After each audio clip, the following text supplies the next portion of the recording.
Aloha and welcome to this month's episode of Ask-A-Kauka. Our topic tonight is Ho'ola Wahine. I'm Don Marie Palakiko, and I have the honor tonight to spend the next 45-60 minutes with all of you. And I wanted to share a little bit about myself before we introduce the panel. I am a two-time mom, and I received my PhD from the School of Nursing and Dental Hygiene here at Manoa a few years back. I've worked extensively in Native Hawaiian health, addressing health disparities through research and community-based health programming since returning home in 2002.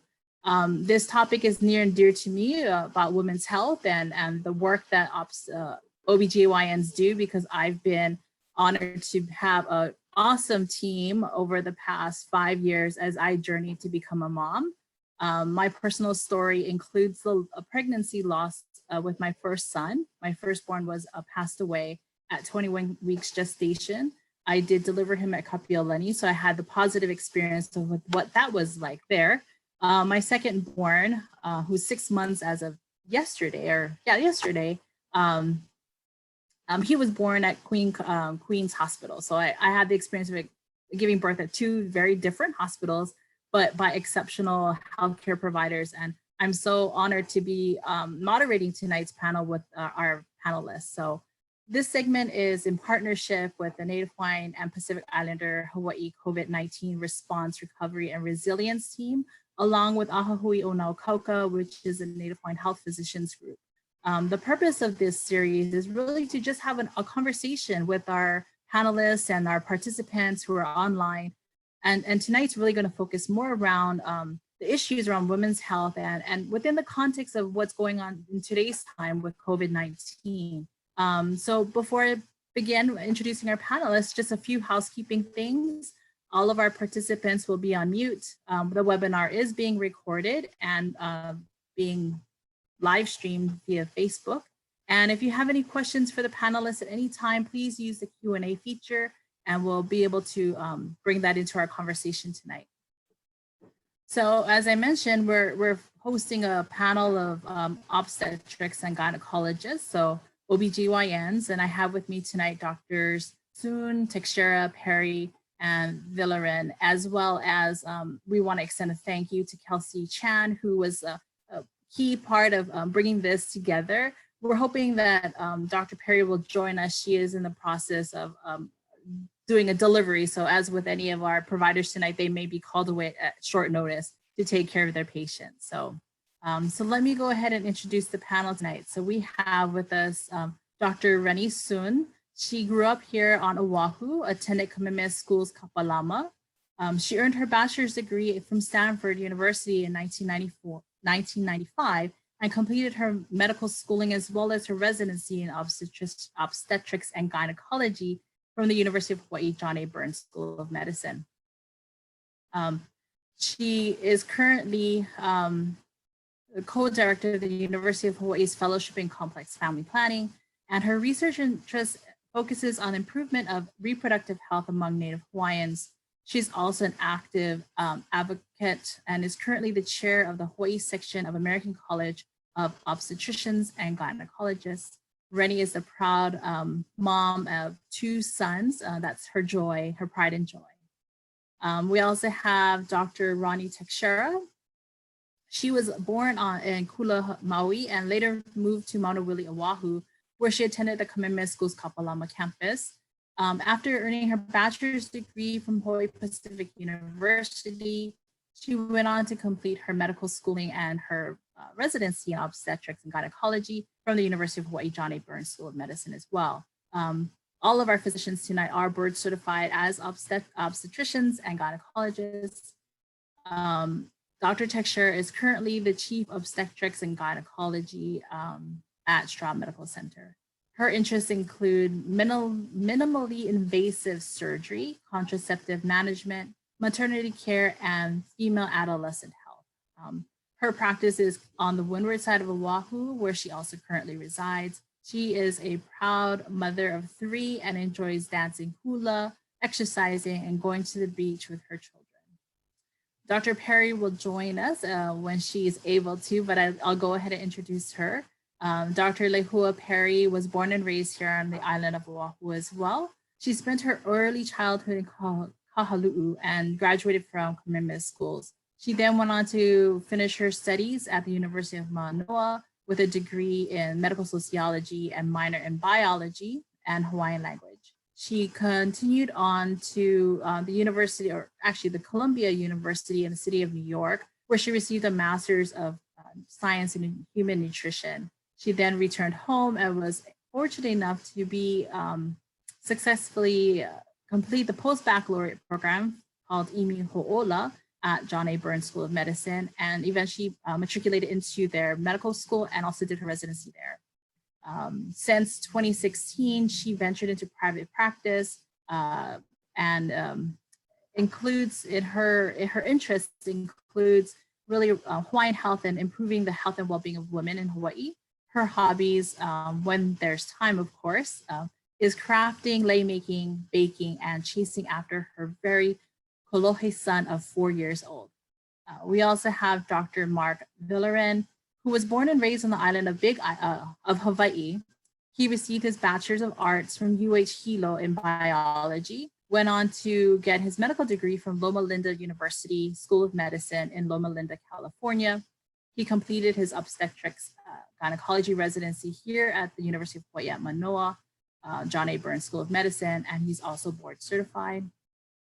He is currently practicing in rural Waimea on Hawaii Island. So, and last but not least, we have Dr. Kelsey Chan, who was the coordinator of tonight's event, and we thank her, thank her for the effort she's made to bring us all together tonight.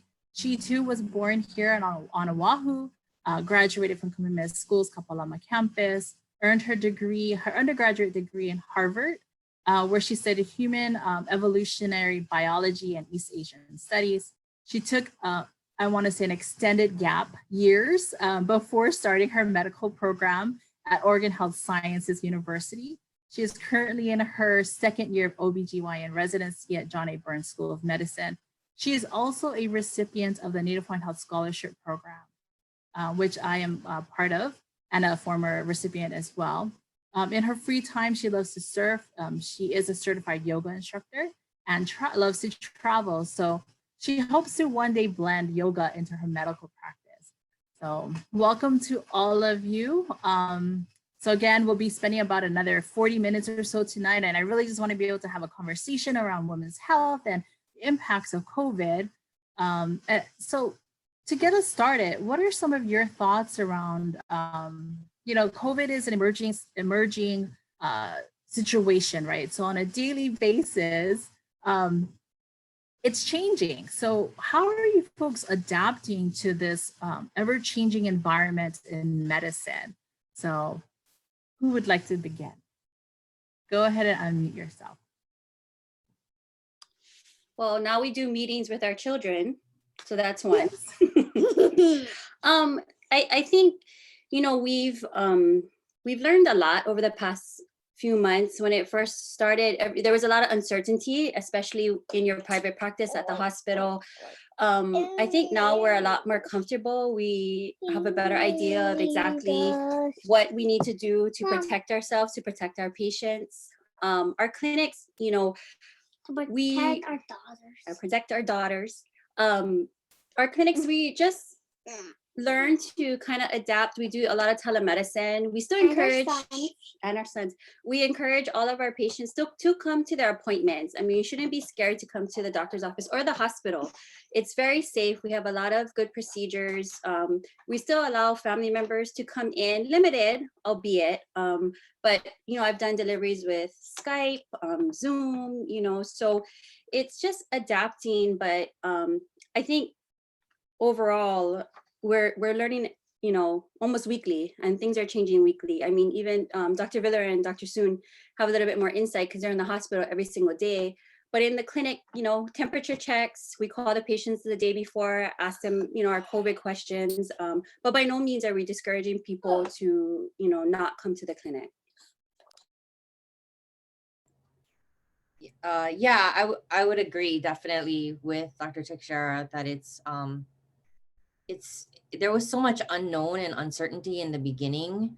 We really have come a long way, but the hospitals, really came together in figuring out best practices, safe practices, how to, protect not only patients, but also our staff. So yes, it's changing all the time, but I mean, that's what medicine does. Medicine changes all the time. That's science. Science does that. We have all been trained to, we don't just stay doing the same thing all the time. We're constantly adapting and constantly changing to what the new science is out there. And so we're all kind of flexible with that. But definitely, like Ronnie said, it's we definitely encourage our patients to continue to come in for their care. I also do a lot of telehealth. I think that's one of the amazing things about, one of the silver linings about this pandemic is the advancement in telehealth and how much more comfortable we, as well as our patients, have become in telehealth. And that allows us actually to, that allows patients who are in more rural areas or who have difficulty traveling to get care that they otherwise maybe wouldn't have gotten. So I think that a lot of us have become a lot more comfortable with telehealth. And so, in a way that's kind of a little bit of a silver lining, but yeah, hospitals are a very safe place to be with the safety protocols we've put in place.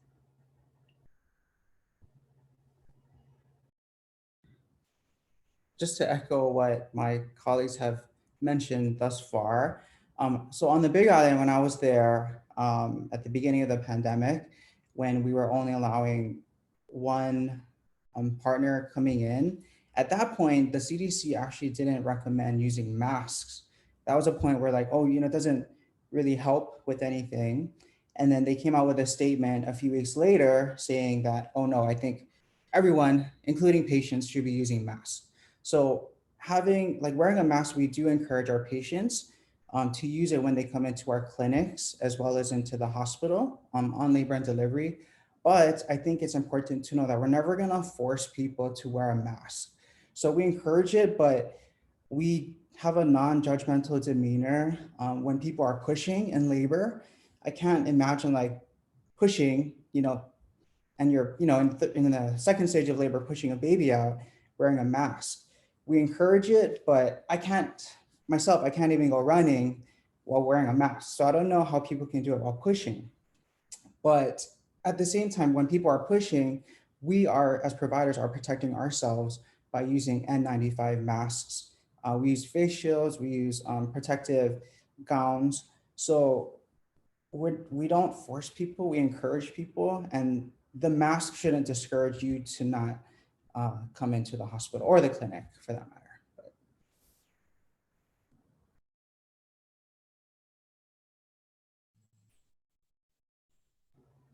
What's up, Lehua? So Dr. Perry has just joined us. We're just talking a little bit about some of the adjustments that have been made during this time of the pandemic. I think from a personal experience of having delivered during COVID, we did the baby's dad actually lives in New Zealand. So I had to basically Facebook Messenger him into the room because, as you know, New Zealand locked down and we were in lockdown. So that was an experience. It didn't phase any of the staff there, nor my OB. She's like, just angle it however you need him to see what's happening. And I'm like, okay. But I like that word, encourage, right? You encourage your patients to really take the responsibility to themselves to be safe and to also be safe for you as providers and those around them. So I really like that concept of encouraging the face covering wearing at clinic and especially in the hospital as well. Kelsey, did you have anything you wanted to share about your experience as a resident during your rotation and how you've seen some of the adaptability that's happened as a resident? I think I agree with everything that all the amazing doctors have already said. But for me as a resident, the thing that I see most in terms of changing, in terms of the way that we practice, was the availability of PPE. I think in the beginning we were very, we wanted to make sure that we had enough and we were conserving, and then making sure, hey, do we all need to be at the hospital at this particular time, or can we somehow reschedule it so that, one resident is in, where there used to be four, and we can do social distancing and things like that. I do feel a lot safer now that we have the proper PPE, and it seems like, enough of it. So that's one thing. And then a second thing as well, I think it's just, to echo, I think the thing that's been amazing is the technology that we have, the fact that we can just, telemedicine came out years ago, but now that we just so readily adapted it, based on need to serve patients and make sure that patients were still receiving the care that they need. And like Dr. Soon said, it's the silver lining, but we also have found, or at least in my experience, that patients that weren't getting care before are now getting care, even though telemedicine was there, but now because us as providers are a lot more comfortable using that form of care, of media. And like you said, just the adaptability of patients to go ahead and bring in their laptops and have, 50 Hawaiian family members there watching them give birth, and being okay with that and understanding, I think at first I was like, oh man, how many, when I first started as a resident, there were like 13 family members in the room. I was like, wow, patients, they're going to be angry that they can only have one person. But honestly, I haven't really experienced anything. Patients are very understanding about everything that's going on for the most part, the safety of their families and the safety of our staff. So I think that's something that I found very surprising and lovely as well. Just the willingness of the community to come together and figure out ways that we can still continue care through this really trying time. Thank you. So yeah, great examples and about, really adaptability and encouraging, and all of those things that you've mentioned are, exceptional. And I'm wondering just a little bit more about, like, what are some of the myths or misunderstandings you had to dispel in your practice when it comes to COVID with your patients and your families? I think a lot of patients were afraid to come to the hospital. They thought they would get COVID if they came to the hospital. So that was a big myth, So at first, women would really try to space out their prenatal visits or just not come in. So it was, the biggest myth is just, you don't get COVID from the hospital. And even, in the clinic, when some of the medical assistants get COVID, they're not getting it from patients in the clinic. They're actually getting it from going to barbecues on the weekends. So that's kind of a big thing. Otherwise, transmission to babies are actually extremely low. You have to have a very high viral load to transmit to the babies. Another, not quite a myth, but women are afraid that if they have COVID and they come to the hospital, we're going to take their baby away from them and quarantine their baby. It's all shared decision making. We have our recommendations of what we like. We still absolutely encourage breastfeeding. We do encourage wearing masks while you breastfeed, being conscious about hand washing when you're not holding baby, trying to stay 6 feet apart. But obviously as moms, we know that's not always the case. So we give our recommendations, but at the same time, if you choose not to quarantine for your baby, that's okay. That's not a reason not to come in. So that was another one. Otherwise, I think, people were so nervous about laboring by themselves, but they didn't realize with all this social media and everything, I have more people in the delivery sometimes than, what was there prior to COVID.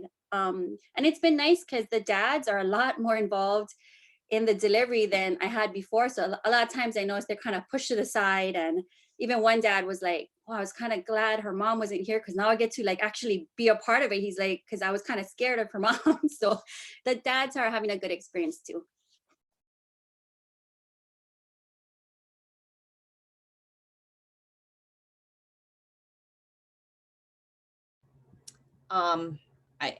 I think Ronnie really summed up a lot of those patient myths that I have kind of heard, and I'm glad, I echo all of what she said.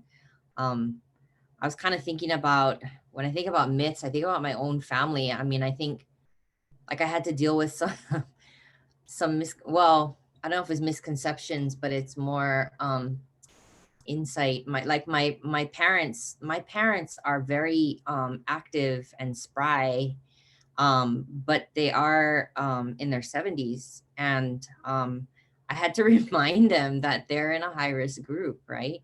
And can't hang out with their, hang out as much with their friends, or try to be a little more socially distanced. And like, I remember my dad texting me one time commenting about being in line at Costco and seeing all the kupuna go in early. And I was like, you are a kupuna, get in there and get out. Or better yet, like, just give me your list and I'll go in there for you and I'll get it, after work or something like that. But yeah, it was kind of just this own awareness of my family, taking care of my family. And it was hard because I didn't see my parents, didn't actually physically see them for several months, or a couple of months in the beginning, when we really didn't know much about how easily or not this was going to be transmitted and everything. So I would say those are kind of the myths in my family.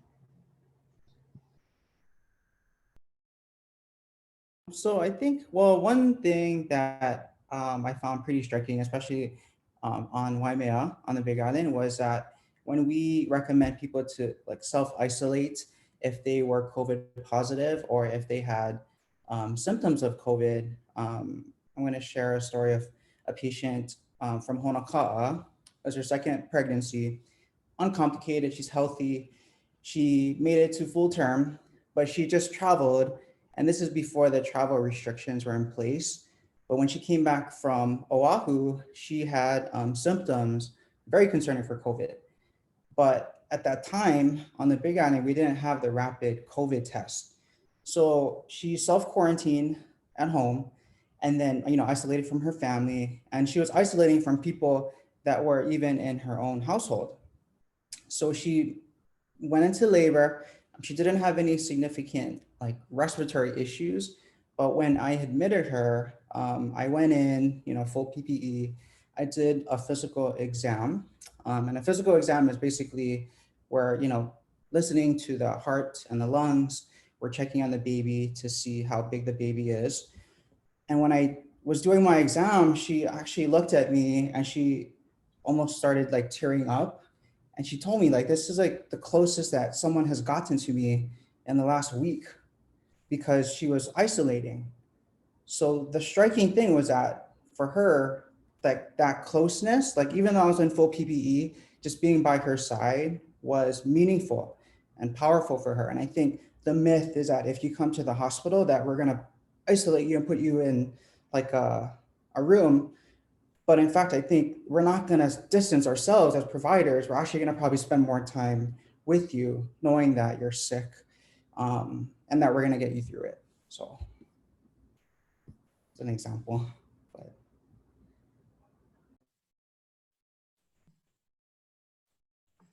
Hi, Dr. Perry. Welcome to our conversation tonight.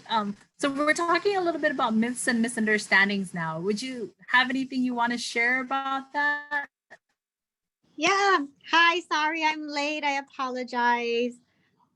I agree with everything that everybody said. The biggest myth, I spend most of my times at Queens. And the biggest myth about Queens is that it's a COVID hospital.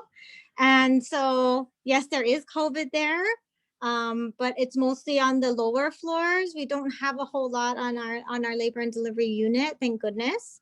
So that was one of the biggest myths that we had to dispel, is because everybody believed that all the COVID was at Queens. And so I personally have had a lot of patients opt for home births. And Native Hawaiian patients opt for home births mostly. So it's a lot of counseling. It's a lot of kind of a discussion between us and the patients on safety and home births versus hospital births. We do see a lot of COVID at Queens, but thankfully not a lot with our moms.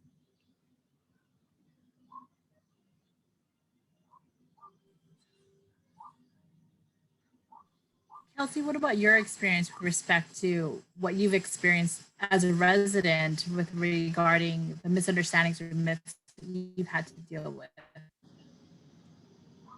I think everyone pretty much touched upon the big ones, but I think the one that resonated with me the most was Dr. Soon's. I definitely had to sit my parents down and, give them the, no spring chickens, guys. Gotta make sure you protect yourself and be safe. Especially like even my grandfather, he has the family over, all my uncles and aunties every Saturday, and you don't think about it, right? And they still feel young. They don't feel like this could happen to them. But like you said, most of the time, that's how people are getting it, especially back in the beginning. So I think that's kind of, everyone basically said what I would think. Yeah. Nothing different as a resident. Yeah, that's great points, about that you really just have to kind of be knowledgeable about what's going on and, being adaptable again, like we mentioned earlier. So with respect to like how we practice culturally, what are some of the things that you do within your practice to integrate those values and beliefs into what you do around cultural practice?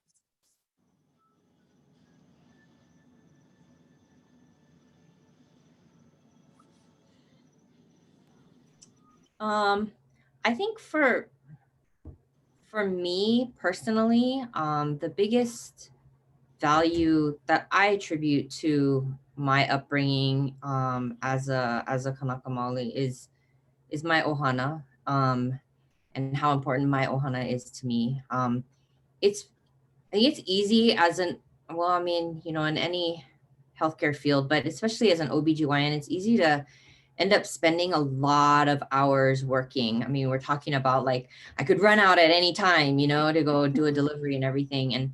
And that's what like med students, they always kind of, when it comes to choosing a specialty, they'll say, oh, I don't know about OB. I don't know if I can do that because you're on call all the time or coming in all the time. And that's really only if you let it. I mean, you can shape your practice the way you want to, but it is really easy to do because we have the immense privilege of witnessing birth and being with families that are growing and they're experiencing some of the most important moments of their lives. And we get to be a part of that. We get to witness that and be a part of that. And it really is a tremendous honor. And it's awesome. There's nothing like it. And but the reality is I can't be there for all of my patients. I cannot. And I can't be there at all hours because if I did, that would mean that I'm shortchanging my own family. And so I kind of have to keep that in mind. And I tell people, how can I be expected to prioritize, respect, someone else's ohana if I can't prioritize my own? And so, I have great partners. I would send any of my family to see any of my partners. In fact, my sister is hapai and she is seeing one of my partners. So, I know that my patients will be in great hands, but also that value of my ohana plays in every day into, the kind of how I prioritize and take care of my patients as well, I think for me, I just trying to be open to everyone's what they do in their whatever cultural practices they want to bring into the delivery room. Just being open and not being judgmental. I don't impose any of my beliefs, but if someone, wants to take home their placenta, that's what I do, no problem, So just be non-judgmental and being open to trying different things, I think is most important. The nice thing is that I do work where I live, so I can never go to Food Line without seeing at least 3 patients. But it's good because, like Reni is saying, they see that I have a life outside and they see, you know, how, you know, it's a balance all the time. And what's good is, you know, when you come into my clinic, I'll tell you what I'm supposed to tell you as a physician, and then I'll tell you, you know, as a Native Hawaiian, as a mom, this is what I do. This is what, you know, what's recommended. But this is kind of where I might change things a little bit based on, you know, my culture or what's going on in my family or my family values. And then always just involving their family, you know, if they in shared decision making at all times. I totally agree with Dr. Texeira. I'm kind of on that same boat of kind of shared decision making. I feel that's so important in a relationship building and trust. I'm in private practice, so I'm still learning the kind of balance and boundaries of it ruining my life. I mean, I still, I run out for deliveries at all hours of the night, and my poor son suffers for it. I don't know how long I can do this for, but I also feel like as Native Hawaiians, Ohana is the forefront and at the center of everything in our lives. So I agree with Dr. Soon very much. And I feel like everybody in Hawaii is related. And so in some way or another, you're taking care of somebody's sister, somebody's mother, somebody's auntie, and you have to treat them as yours.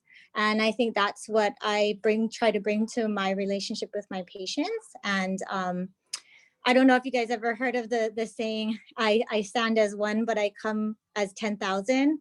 When I see you, my ancestors come with me, my ohana comes with me. And when I agree to take care of you, I take care of you with my ohana behind me.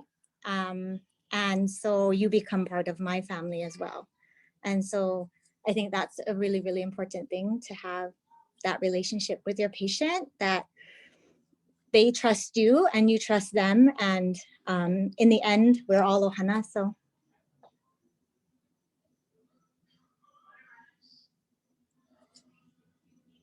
Definitely, I agree with everyone that or whatever was mentioned. But I think on the theme of family, I think especially now with COVID-19 physically being apart from your family, but asking your patient specifically like what kind of support that they have and what role their family has in medical decision making is very important now that people are just socially distanced. So that's one way to practically address care in these times, because we have to be away from everyone. So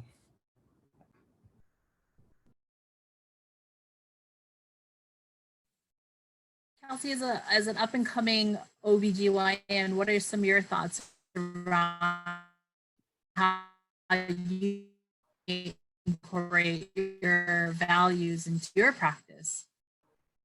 I echo everybody else's thoughts, but Hawaiian culture is all about the family, and I think that's been particularly difficult for our patients because, can you guys hear me? Sorry, or is Donna just frozen? Okay, sorry. I think that's been particularly a difficult time for our patients because they just can't have as many family members physically with them when they're experiencing like expanding their families and having this wonderful moment. And so as a resident, we spend a lot of time on the floor delivering babies. And I think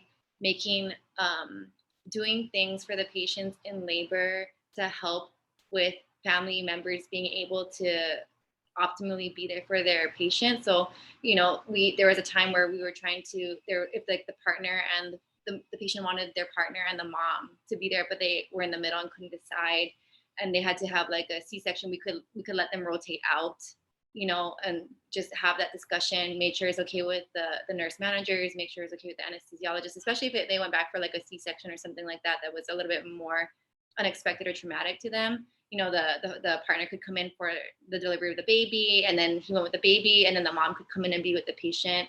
And so just kind of adapting so that, patients aren't feeling alone in this experience, because I think that it's a huge thing, right? I would be very sad if my family couldn't be at my delivery.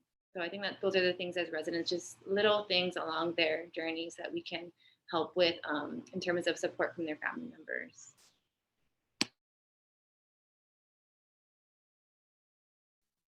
Thank you for that. It's very interesting how you folks have all kind of blended and really spoken to the theme around family, and you folks are there when families begin. So wonderful, wonderful knowledge that you just shared.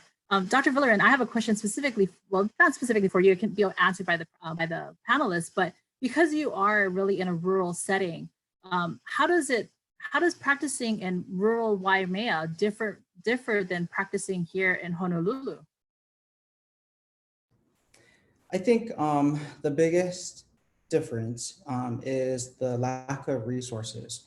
So I trained at Kapiolani and Queens, where they have 24/7 anesthesia. They have neonatologists always on call. They have we have pediatric surgeons on call.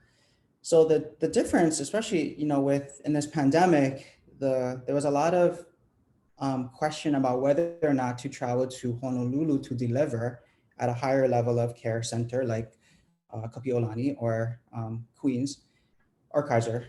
And a lot of people didn't want to travel because for obvious reasons, people get COVID. I mean, that's generally how it's spread here. They're on an airplane, people travel. So the discussion was, people going to get it?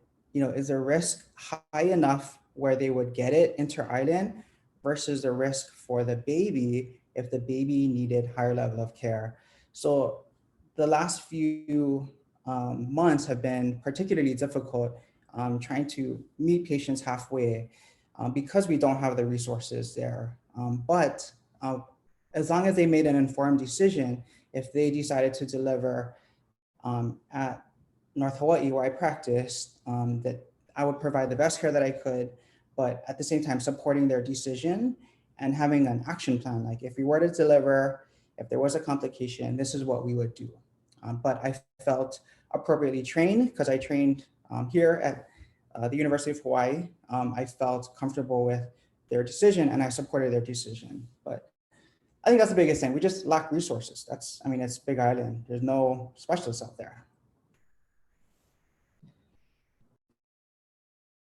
Yeah, that's definitely the challenge, right? With being in rural communities is that there are not those specialists that Honolulu has at their fingertips. So I commend you for having those difficult conversations with your patients around next steps and potentially, if there should be any problems, what the next steps would be during delivery. So thank you for that.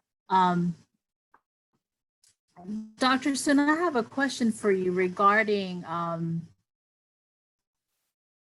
where did it go? No, actually, this is for Dr. Perry. I'm so sorry. Dr. Perry, one of the questions that we have is that I understand that you olelo Hawaii, and I'm curious to know, or we're curious to know, how does that influence your patient population? Like, is that a deciding factor for some of your patients that you olelo Hawaii? It definitely does. Dr. Texeira can olelo too. Not as good as you. No. And not to do a delivery, but that's about it. She can.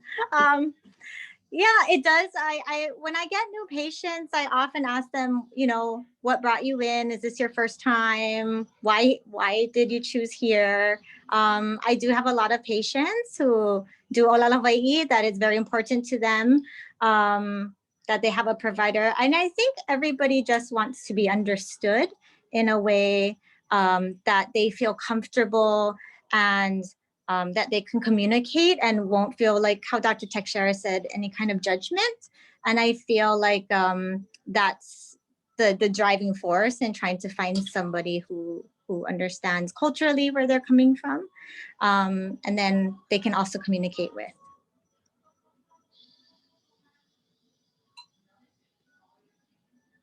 The communication part is a key, right, to any patient-provider relationship. So it is. Yeah.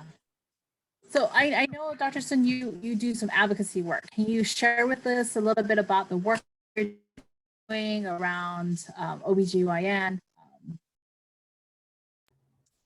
Yeah, thank you for asking. I I used to kind of wanna, I mean, we're all in it because we love to see patients. And one thing, you know, I've been in practice for a while, I won't say how long, but a while.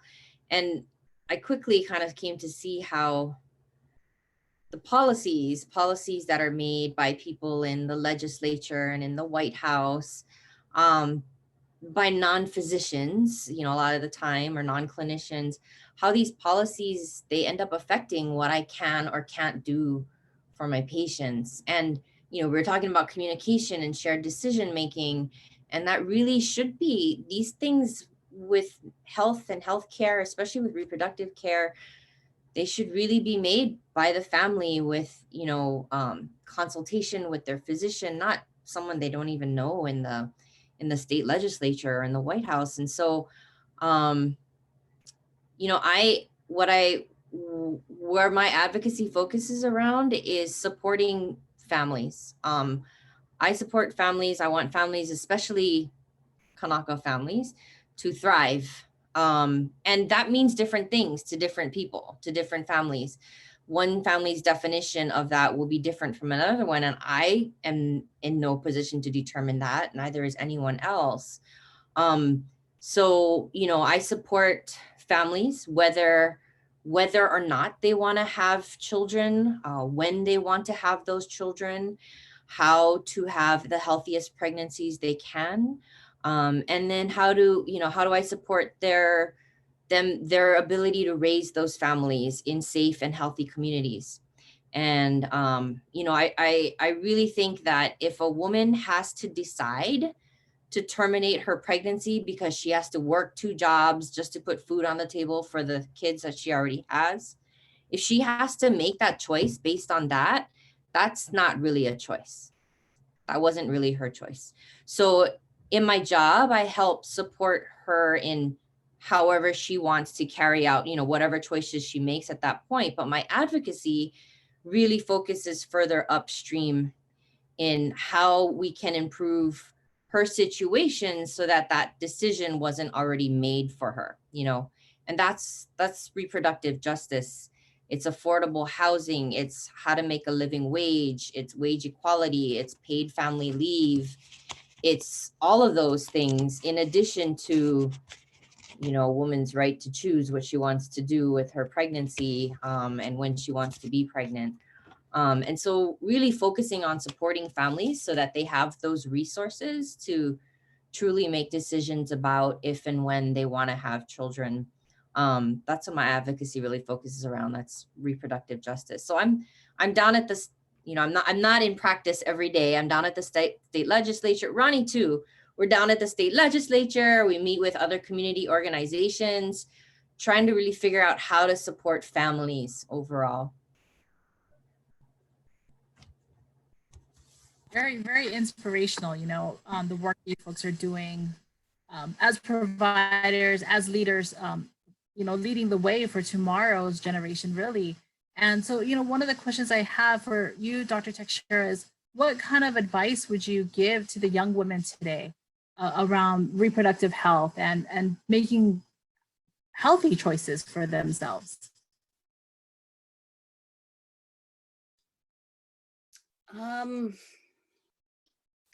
That's a lot. That's a big question. I think for women, just knowing that you have good support out there. We're here to support you, whether you don't have the support from your family, from your partner, not just, you know, taking care of your, you know, your pap smears, but we're here, you know, emotionally for you. And whatever you decide, it's not my job to ask you why you decide something, and I'm never going to ask you why you decided something. Whatever decision you make, I'm just there to support you. So just know that, you know, we have a huge community of physicians that just want to help, you know, so come to us with your needs. It doesn't have to be, you know, physical needs. It can be emotional needs. For women, those all pretty much come together.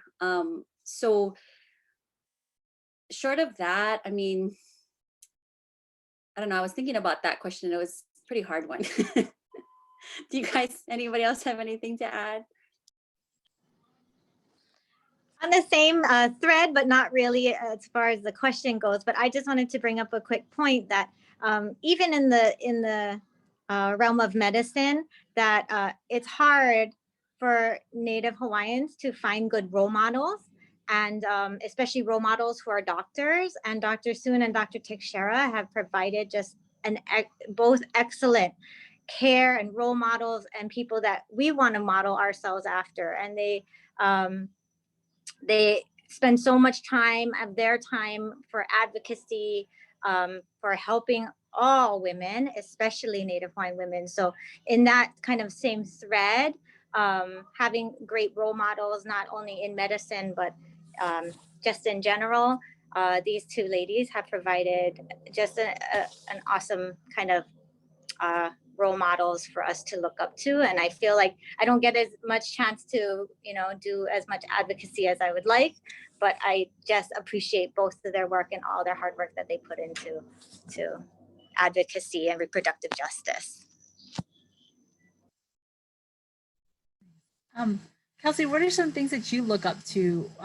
You brought together a fantastic panel of your colleagues, and what are some things that you see in them as a future leader, or you're actually a leader now, but what are some of the qualities that you see in them as OBGYNs? Oh, putting me on the spot, Donna. No, obviously these are amazing role models that I, for obvious reasons why I asked them to be a part of this panel. Every one of them brings something different, their strengths. The way that the fierceness in which they care for their patients, I think, is the biggest thing that I admire. And, we already touched upon it, OBGYN, I think I had some, doubts of whether or not this is the specialty for me, because like we've mentioned, it is you spend a lot of time in the hospital, you can't, birthing babies is not a 9-to-5 job, and it will never be. And so I think that when you make the decision to go into this specialty, you first of all these physicians here have an amazing amount of empathy for their patients. They advocate for their patients. I see them, I guess the word that I'm just looking for is fierceness. I just see fierceness in the way that they love their patients. And, residency can be very daunting and the grind all the time, 80 plus hours a week. No, 80 hours a week. Yeah, it's just 80 hours a week for the record. And, you really have to hold on to those values you see in your role models so that you don't become jaded within the system. And, to see that where they are after this really grueling process is really inspirational. And, that's just, I don't know if there's anything else I can add to that. Oh, Donna, you're frozen again. Sorry. Yeah, that's one of the challenges of having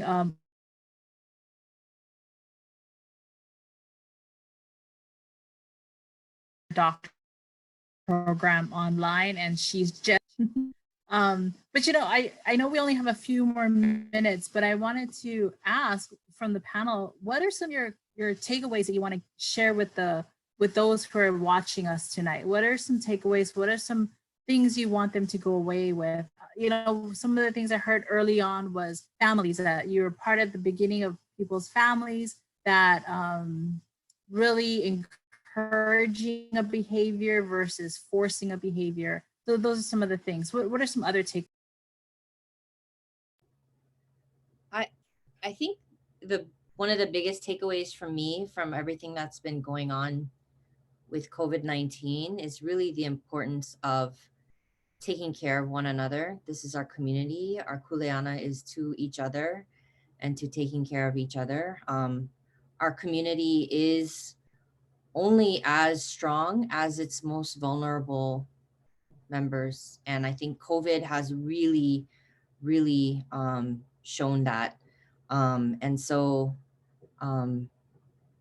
it's really, that's what I love. That's another thing that I love about our, Hawaiian culture, is really that kuleana and taking care of each other. And you can really see that with how the community has come together. But, you know, we got to continue doing that, just taking care of each other. I just want patients to know that we're here for you. It's a lot of this whole Western medicine and traditional medicine, and it's not, there should never be like, you can have you're either going to go traditional or you're going to go Western. We just got to work together, just let us know what you want to do. And we can kind of say, okay, how are we going to fit everything together and give you the best care? But I don't ever want a patient not to come to me because they feel like, I'm going to shut down what they want to do, or, they feel stupid talking to me about certain things. We're here to support you. And, our doors are always open. And just know that, like Reni was saying, this is such a strong community, Hawaii, that we live in, so different from, being on the continent. And we just got to take care of each other and communicate well. And just know that, where the hospital is always there for you, the clinics are always there for you, we can always compromise. It's all about shared decision making.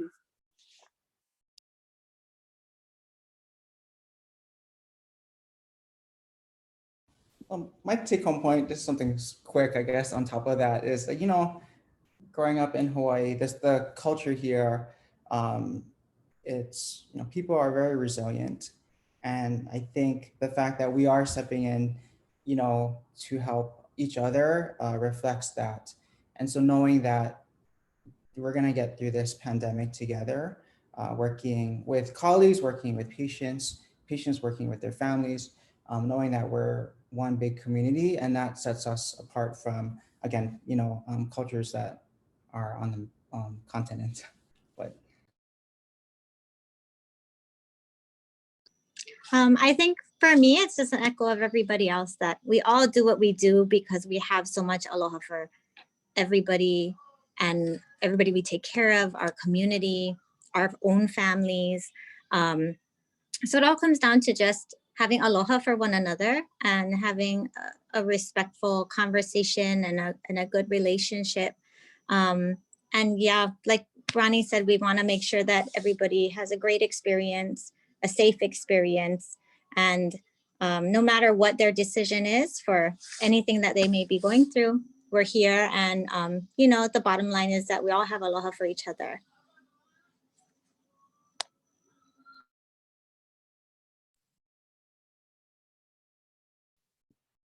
That was such a lovely note to kind of bring this conversation to a close. But I do want to point out that there was a question from someone being on Facebook. I don't know if we have enough time to tackle this question, but maybe one or a couple people can answer this. Who is going to talk about herd immunity, vaccination, nutrition, and our kupuna and immune compromised? So, or I guess herd immunity with vaccinations. Somebody earned a degree in nutrition. I don't know if we have, if we look in the chat here, the chat box. Do we have time?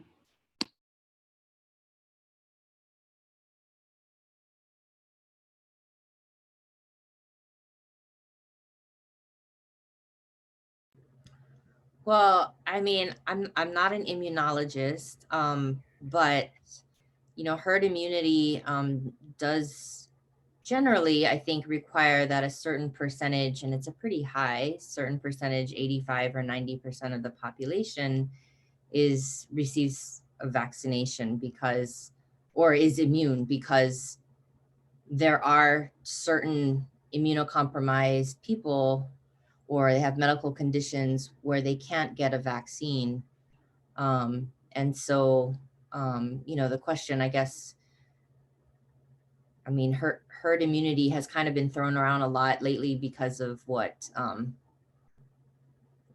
may or may not be the president's plan, which is a pretty bad plan, because herd immunity would require a lot more people to be getting COVID-19, which is a bad plan. But the question of a vaccination, I mean, if anyone was listening to the debate tonight, the president seems to think there will be a vaccine within a few weeks. I don't. personally share his views, as I tend to follow scientists, what majority of scientists are saying, and the majority of scientists don't seem to have his take on that. So, you know, in the meantime, I think we do what we've been continuing to do, which is, you know, trying to be as safe as possible, social distancing and wearing masks and looking out for one another. I don't know if that's answering the question, but, and I don't have a degree in nutrition. I have a degree in nutrition, but it's not helpful in this instance. I don't think. That's a pretty big question.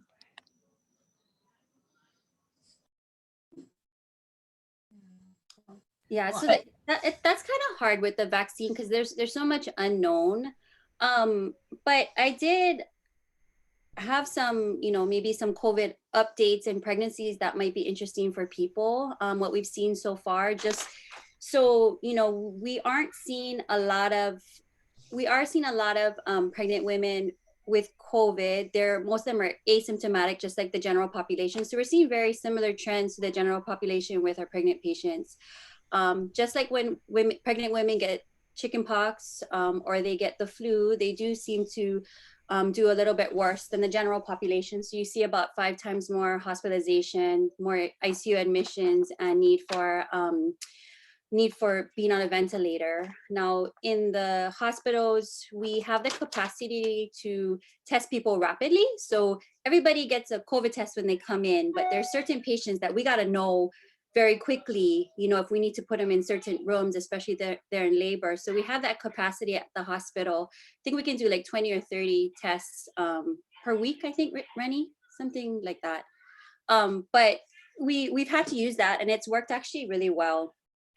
In general, we've seen, interesting enough, a decrease in preterm delivery since COVID. We've seen a decrease in NICU admissions. There was one study in Denmark that had a small increased risk of stillborn, but those are really, you know, preterm babies, like before 24 weeks. We're not really sure how this correlates, why we're having decrease in these numbers, but we're thinking maybe people are living healthier lifestyles. They're not eating out. There's decreased air pollution. There's decreased infections. So those might be some theories.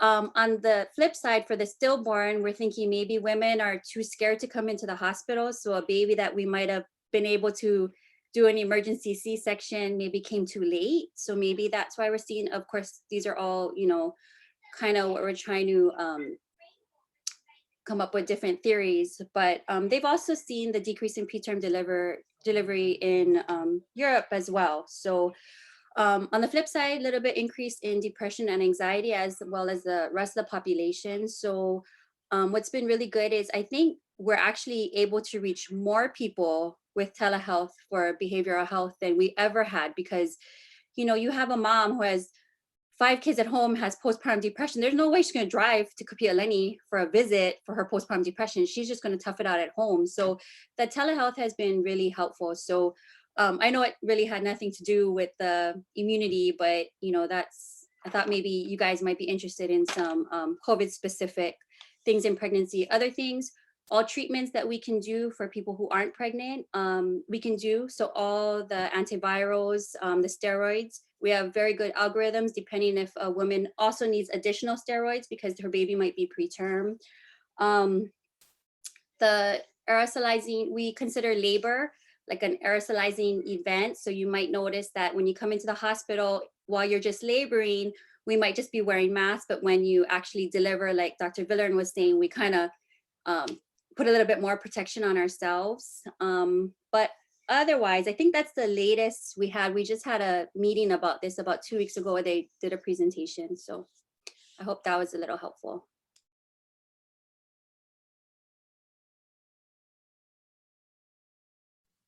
Yeah, thank you, Dr. Texeira, and thank you to all the panelists tonight. We're just about out of time. And thank you, Kelsey, for fielding those questions that came through on the chat for us. So I just want to thank all the panelists again for their insight on Ho'ola Wahine and how during this time, how we've kind of become more resilient and adaptable to the emerging world we live on behalf of the Pacific and resilience team, as well as I want to thank everyone for joining us. Ola Wahine. I'm going to turn it over to Kim, who will share a little bit about what's next for our webinar series. Thanks for moderating, Donna.